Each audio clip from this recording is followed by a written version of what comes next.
नमस्कार। अक्षर एकेडमी में आपका स्वागत है। मैं हूं पुष्पेंद्र पांडे और इस अगले वीडियो में जो है आपका स्वागत है।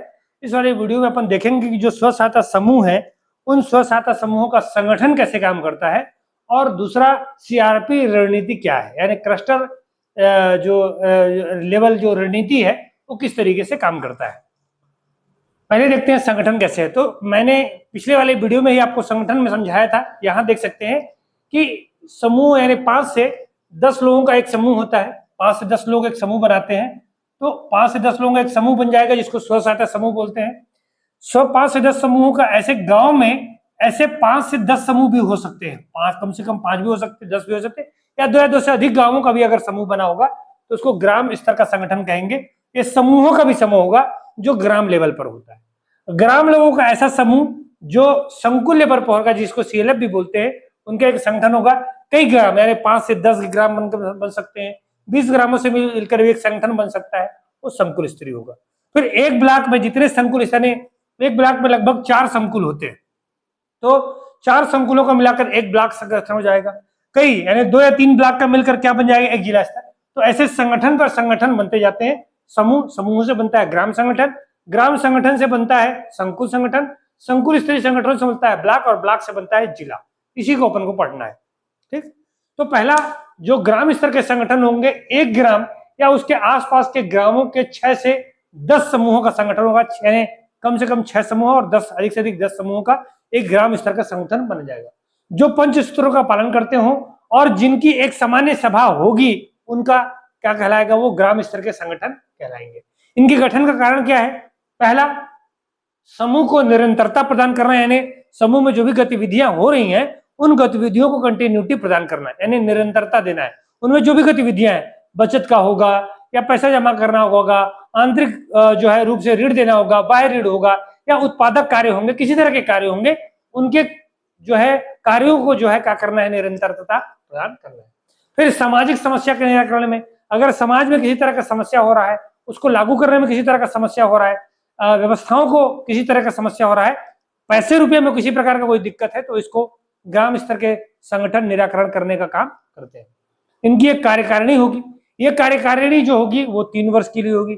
इस कार्यकारिणी में 3 से 4 सदस्य होंगे। मतलब ग्राम स्तर के जो संगठन समूह है उसके लिए एक कार्यकारिणी का 3 वर्ष के लिए कार्यकारिणी का गठन किया जाता है, जिसमें 3 से 4 समूह व्यक्ति क्या करते हैं, कार्य करते हैं।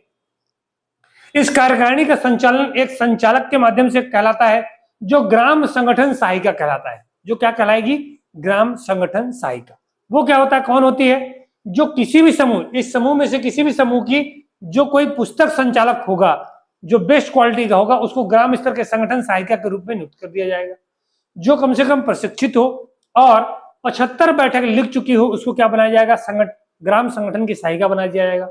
जिसका समूह, उस समूह के सदस्य को बनाया जा सकता है जिसका समूह पंचसूत्रों का पालन करता हो, उस समूह को क्या बना दिया जाए, यानी ग्राम स्तर में एक जो प्रमुख होगा, अकाउंटेंट होगा, जो उसका प्रबंधक होगा, ग्राम संगठन सहायिका होगा। दूसरा, संकुल स्तरीय संगठन, जो काफी मेन होता है क्योंकि यहीं पर पूरे समूह का संचालन होता है। ग्राम संगठनों का एक समूह होगा जिसको सीएलएफ भी बोलते हैं। इसका उद्देश्य होता है ग्राम संगठन को संगठित करें, यानी इनको संगठित करने का काम कौन करता है, संकुल स्तरीय के जो संगठन होते हैं।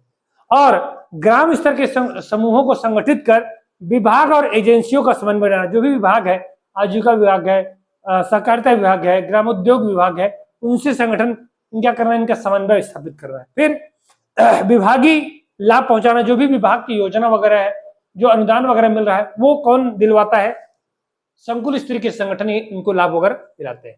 इनके लिए भी एक कार्यकारिणी होगा जो 3 वर्ष का होगा। इसमें 3 से 5 सदस्य होंगे, इसमें 3 से 4 सदस्य होते थे, इसमें 1 सदस्य ज्यादा होगा। कार्य क्या होता है, सामुदायिक निवेश कोष के प्रबंधन में इनको सहायता करते हैं, जो जिसको सीएलएफ बोलते हैं, सामुदायिक निवेश कोष, यानी जो क्लस्टर लेवल फंड, उसके प्रबंधन करने के लिए क्या करते हैं, ये सहायता बनाते हैं। सामुदायिक निवेश कोष याद रखिएगा, क्लस्टर लेवल फंड बोलते हैं। इनके प्रबंधन में क्या करते हैं, सहायता पहुंचाते हैं, ये इनको देंगे। कम्युनिटी कैडर का चुनाव करते हैं और उनको प्रशिक्षण करते हैं। कम्युनिटी कैडर क्या होता है, जो ग्राम स्तर के जो संगठन होते हैं उनके ग्राम संगठन सहायिका वगैरह को, जिसमें कौन सहायिका काम करेगा, कौन प्रशिक्षण प्राप्त होगा, पुस्तक संचालक कौन होगा, एक पूरा कैडर बनता है। उस कैडर संगठन का ही कैडर होता है। उनके कैडर को क्या करता है, उनका चुनाव करवाना और उनको प्रशिक्षण देना। यानी हर समूह में जो पुस्तक संचालक होगा, संसाधन पुस्तक संचालक होगा, उनको प्रशिक्षण देने का कार्य कौन करता है? यही। समय पर ऑडिट कराना, जितने भी समूह होंगे उनके समय पर ऑडिट कराने का काम कौन करता है? CLF यानी संकुल स्तरीय जो संगठन होते हैं वो ऑडिट कराते हैं उसका। फिर इसके लिए एक CLF अकाउंटेंट या प्रबंधक नियुक्त किया जाता है, जो किसी भी समूह का सदस्य हो सकता है। एक समूह का खाता प्रबंधन करता है, ये खाता वगैरह CLF का खाता प्रबंधन कौन करता है? ये CLF अकाउंटेंट या प्रबंधक। स्नातक होना चाहिए, कम से कम ग्रेजुएशन प्राप्त कर दिया हो, 75 बैठक ये भी लिख चुका हो और पंचसूत्रों का पालन करता हो इसका समूह। ऐसे व्यक्ति को क्या बनाया जा सकता है? CLF या अकाउंटेंट बनाया जा सकता है, जो यहां पर देखरेख का काम करता है। तीसरा, ब्लॉक लेवल का संगठन, संकुल स्तरीय के संगठन का जो प्रमुख होगा, जो संगठन होगा वो ब्लॉक स्तर का संगठन कहलाएगा। इनका कार्य क्या होगा? आजीविका गतिविधियों का संचालन करना और वित्तीय प्रबंधन। इनमें कोई क्या नहीं होता है, कोई संगठन वगैरह, कोई कार्यकारिणी वगैरह नहीं होती। तीसरा, जिला संगठन, जिसको DLF कहते हैं, जिला स्तर के सभी ब्लॉक संगठन का समूह होगा। तो इसको ध्यान रखना है, एक समूह से बनते हैं क्या? ग्राम से बनते हैं संकुल से बनते हैं ब्लॉक से जिला। मेन इसका संचालन कहां होता है? संकुल स्तरीय संगठन पर ही इसका होता है। फिर आंतरिक CRP रणनीति क्या है? तो ध्यान होगा कि जब मैंने आपको ये समूह आजीविका मिशन पढ़ाया था तो उसमें मैंने 4 प्रकार के आपको क्या बताए थे? ब्लॉक बताए थे। संसाधन ब्लॉक, गहन ब्लॉक, आजीविका ब्लॉक और गैर गहन ब्लॉक, जो अन्य बचे हुए। तो संसाधन ब्लॉक जिसको बारे में बताया था, वो संसाधन ब्लॉक का मतलब है जिसको केंद्र सरकार की टीम उनको क्या करती है? प्रशिक्षण देने का काम करती है। उनको साजो सामान या जो भी उपलब्धता यानी संसाधन उपलब्ध कराती है, उसको बोला जाता है संसाधन ब्लॉक। तो आंतरिक CRP रणनीति क्या है? अब है आजीविका मिशन में संसाधन ब्लॉक के रूप में विकसित विकास खंडों से सक्रिय महिला पुस्तक संचालन, संसाधन पुस्तक संचालन कार्यक्रम का विस्तार होता है।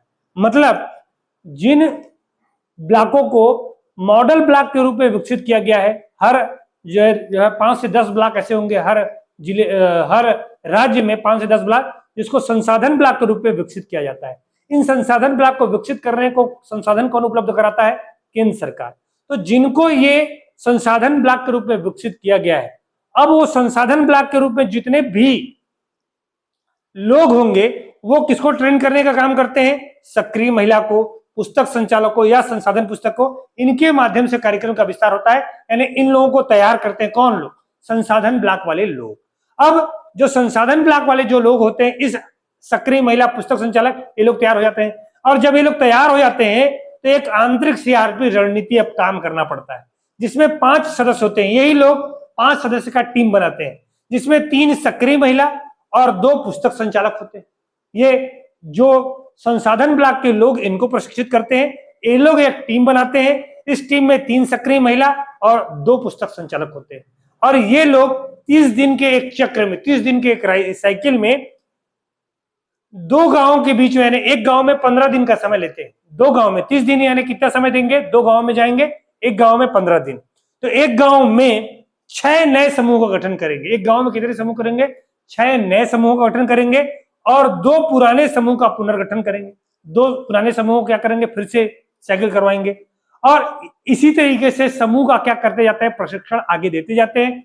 इसी कहानी को बोलते हैं CRP रणनीति।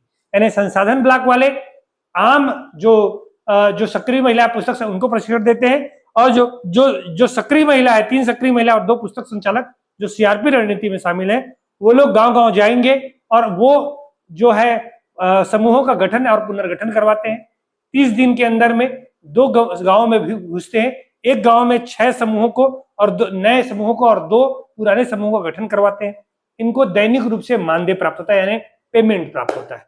तो इस व्यवस्था को, प्रशिक्षण देने की इस व्यवस्था को अपन बोलते हैं आंतरिक CRP रणनीति। क्या बोलते हैं? क्लस्टर लेवल, मतलब cluster resources programme, cluster level programme, rural programme के नाम से जाना जाता है। ये संकुल स्तर पर ये लागू किया जाता है। तो ये है आपका संगठन। नेक्स्ट एक वीडियो अपन यहाँ पर देखेंगे जिसमें NRLM और ग्राम संगठन कोष के बारे में भी देखेंगे। तो वीडियो के साथ बने रहिएगा, और वीडियो अच्छा लग रहा हो तो शेयर भी कीजिए। बहुत बहुत धन्यवाद।